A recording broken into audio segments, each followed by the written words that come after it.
তুমি হাত দিয়ে লিখবে হাতে দেখেন আপনারা মানুষ কি লিখবে সাংবাদিকটা কি লিখবে কার পক্ষে লিখবে সাংবাদিকটা বলুন আপনারা কার পক্ষে সাংবাদিকরা সন্ত্রাসের বিরুদ্ধে বলি দুর্নীতির বিরুদ্ধে এই হাতকে লিখি আপনাদের বিরুদ্ধে যে অভিযোগ এটা কতটা সত্য আপনাদের মনে হয় যে আমার দেশের সূর্য সন্ত্রাসটা এদেশের জন্য এই দেশ স্বাধীন করেছে তাদের সঙ্গে থাকা সন্ত্রাস করা এটা আপনাদের মনে হয় এই প্রশ্ন আপনারা করছেন যে আমরা কতটুকু সন্ত্রাস করেছি অধ্যাপক ইউনূসের অন্তর্বর্তী সরকার আমলে মুক্তিযুদ্ধ আর মুক্তিযোদ্ধাদের অপমান যেন নিয়মিত ঘটনা হয়ে দাঁড়িয়েছে।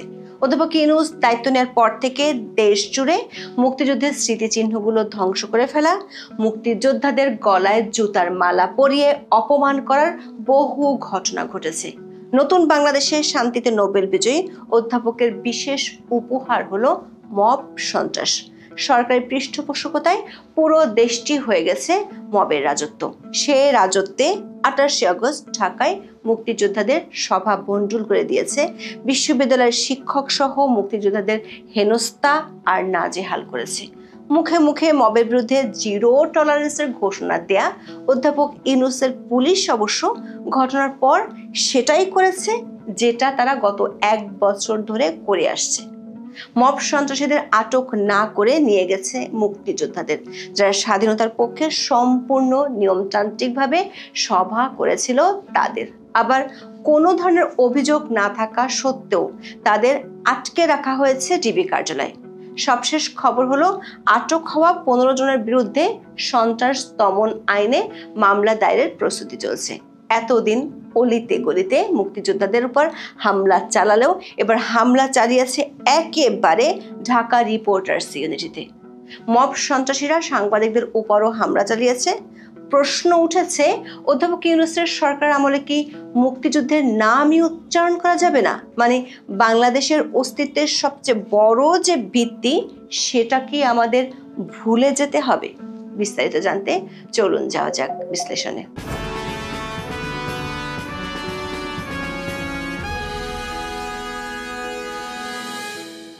মুক্তিযুদ্ধের ইতিহাস বিকৃতি রোধ ও মুক্তিযোদ্ধাদের সম্মান রক্ষার দাবি তুলে মঞ্চ ৭১ নামে মুক্তিযোদ্ধাদের নতুন প্ল্যাটফর্মের আত্মপ্রকাশ ঘটেছিল গত 5ই আগস্ট।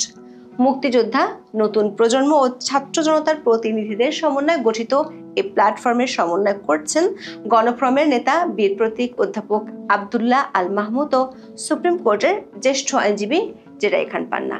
সংগঠনটির ব্যানারে আমাদের মহান স্বাধীনতা যুদ্ধ এবং বাংলাদেশের সংবিধান শীর্ষক গোলটেবিল আলোচনার আয়োজন করা হয় 28 আগস্ট। আলোচনা সভায় প্রধান অতিথি হিসেবে উপস্থিত থাকার কথা ছিল বাংলাদেশের সংবিধানের অন্যতম প্রণেতা ও গণফ্রমের এমিরেটাস সভাপতি ডক্টর কামাল হোসেন। তবে তিনি সেখানে ছিলেন না।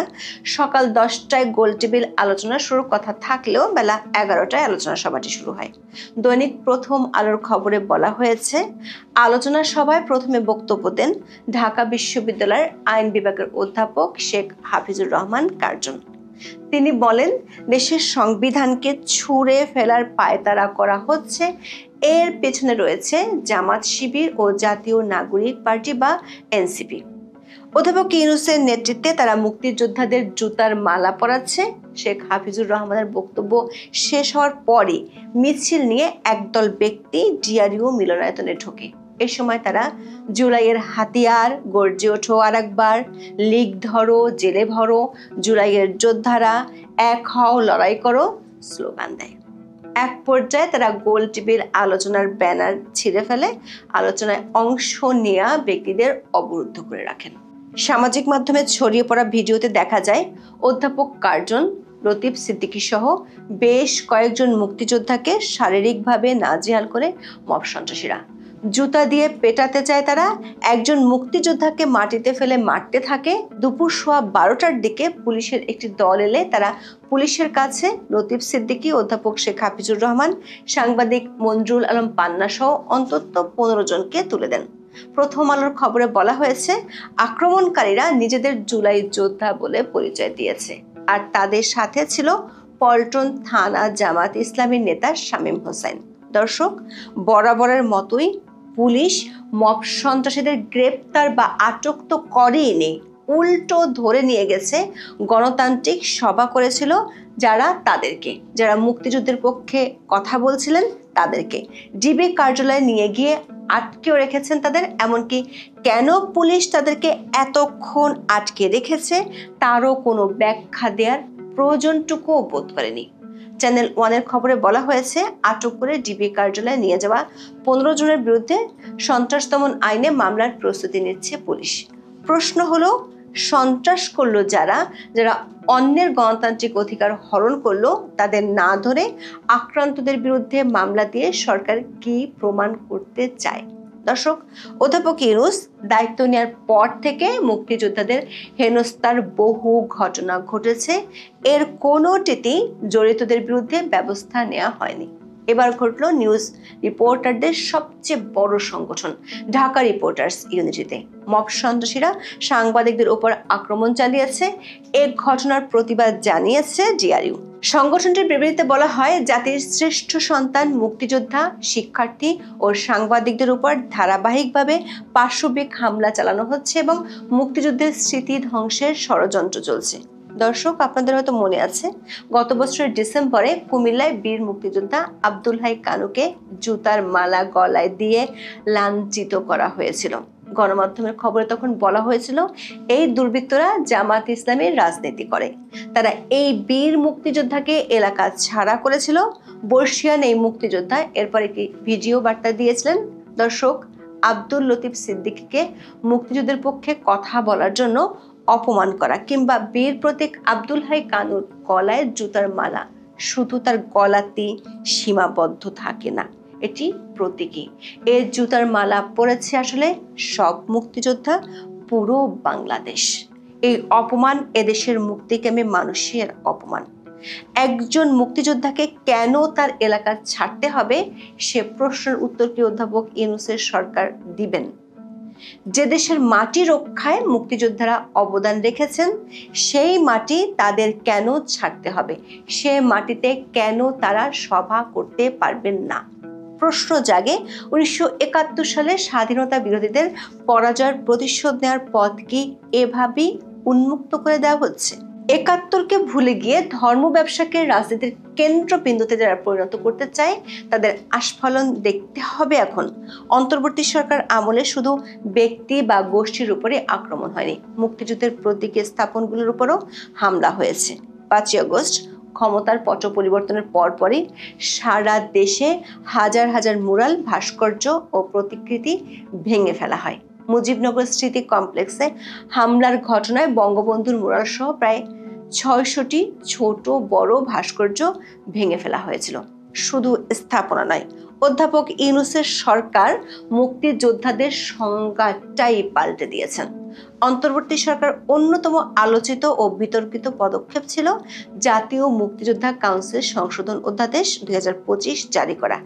এই অধ্যাদেশ অনুসারে 4টি বিশেষ শ্রেণীকে বীর মুক্তিযোদ্ধার পরিবর্তে মুক্তিযুদ্ধের সহযোগী হিসেবে স্বীকৃতি দেওয়া হয়েছে। অন্তর্বর্তী সরকার মুখে নিরপেক্ষ হওয়ার দাবি করলেও এই সংজ্ঞা পরিবর্তনের মাধ্যমে তারা একটি রাজনৈতিক পক্ষকে খুশি করতে চেয়েছে। দর্শক, ডক্টর ইউনূস দায়িত্ব নেওয়ার পর থেকে সবচেয়ে বেশি আক্রান্তির শিকার হয়েছে দেশের মুক্তিযুদ্ধের স্থাপনা আর মুক্তিযোদ্ধারা। গত বছরের 8ই আগস্টের পর থেকেই 1971 সালের মহান মুক্তিযুদ্ধের উপর জুলাই আন্দোলনকে স্থান দেওয়ার চেষ্টা হচ্ছে।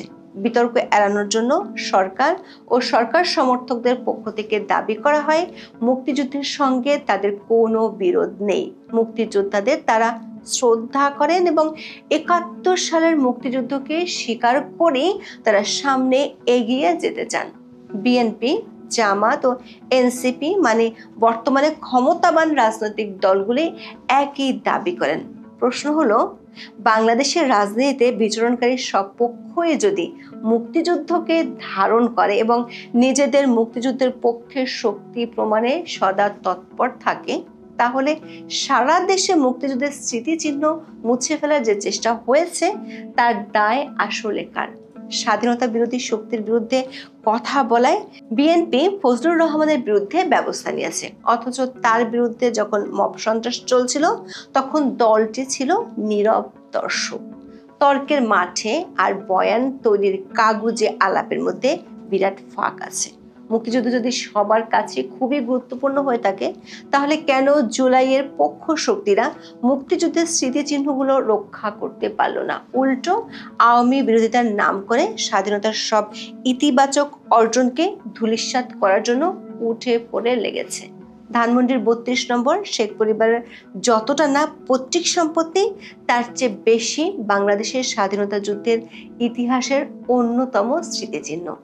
ধানমন্ডির ৩২কে বাদ দিয়ে বাংলাদেশের স্বাধীনতা সংগ্রামের তথা মুক্তিযুদ্ধের ইতিহাস লেখা শুধু অসম্ভব নয়, বরং অকল্পনীয় বটে। সরকারি বুলডোজার দিয়ে সে বাড়িটি যখন ভাঙ্গা হলো, তখন দেশের সব রাজনৈতিক দলই ছিল চুপ। মুক্তিযুদ্ধের অন্য স্মৃতিচিহ্নগুলো রক্ষা না করতে পারার ব্যর্থতার দায় কি বিএনপির মতো রাজনৈতিক দলগুলো নেবেন, নাকি এক্ষেত্রে তাদের প্রচ্ছন্ন মদত ও মৌন সম্মতি রয়েছে? শুধু মুক্তিযুদ্ধের স্মৃতিচিহ্ন নয়, জুলাইোত্তর বাংলাদেশে মুক্তিযোদ্ধাদের কবরের নাম ফলকও রক্ষা পাচ্ছে না। মুক্তিযোদ্ধাদের কবরের নাম ফলক মুছে দেওয়ার ছবি সামাজিক যোগাযোগ মাধ্যম ও গণমাধ্যমে আলোড়ন তুলেছে।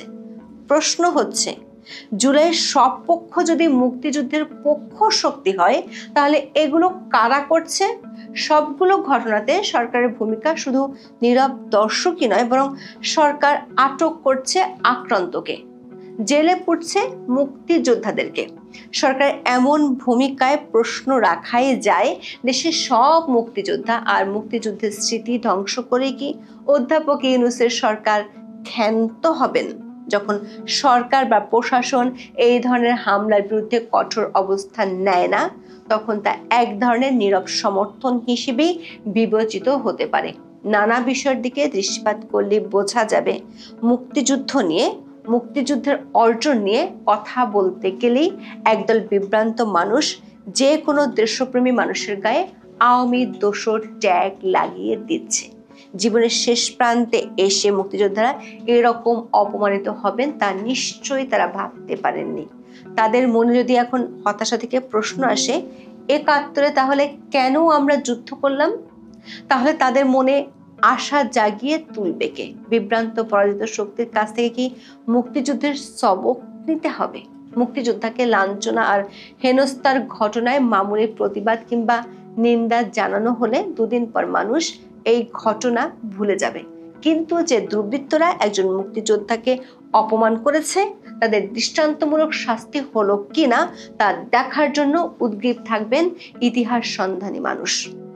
একদিন এরকম একটি ঘটনা এদেশে ঘটতে পেরেছিল, সে কথা তারা ভুলে যাবেন না।